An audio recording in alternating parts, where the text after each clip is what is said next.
Hi crochet lovers. അപ്പോൾ ഇന്ന് നമ്മൾ വന്നിരിക്കുന്നത് ഒരു ബീനി ഉണ്ടാക്കാൻ വേണ്ടിയിട്ടാണ്. ബീനി എന്ന് പറഞ്ഞു കഴിഞ്ഞാൽ അറിയാത്തവർക്കായി പറയുന്നതാണേ. കോൾഡ് വെതറിൻ്റെ ടൈമിൽ നമ്മുടെ ഹെഡ് ഒന്ന് വാമാക്കി വെക്കാൻ വേണ്ടിയിട്ട് ഉപയോഗിക്കുന്ന ഒരു തരം ഹേറ്റാണ് ബീനി എന്ന് പറയുന്നത്. ഇത് നമുക്ക് അക്രിലിക് വൂളിയാൺസ് ഒക്കെ ഉപയോഗിച്ച് ചെയ്യാൻ പറ്റും. ഞാനിവിടെ യൂസ് ചെയ്തിട്ടുള്ളത് വൂളിയാണാണ്. എനിക്ക് നല്ല ബ്യൂട്ടിഫുൾ ആയിട്ട് തന്നെ എൻ്റെ ബീനീൻ്റെ ലുക്ക് കംപ്ലീറ്റ് ആക്കാൻ വേണ്ടിയിട്ട് പറ്റിയിട്ടുണ്ടായിരുന്നു. ബട്ട് ലെങ്ത്ത് ഇച്ചിരി കുറഞ്ഞു പോയി. പക്ഷേ അത് ഞാൻ കുറച്ച് അഡ്ജസ്റ്റ് ചെയ്ത് ഓക്കെ ആക്കിയിട്ടുണ്ട്.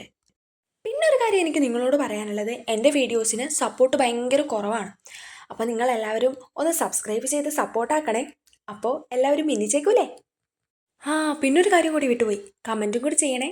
ഒന്നുമില്ല, എനിക്ക് വായിക്കാമല്ലോ. അങ്ങനെ പറഞ്ഞ് നമ്മൾ ബീനീൻ്റെ ലുക്ക് ഏകദേശം ആയിട്ടുണ്ട്. 2 എൻഡ്സും കൂടി സ്റ്റിച്ച് ചെയ്തപ്പോൾ ഇതാണ് നമ്മുടെ ലാസ്റ്റ് ലുക്ക്.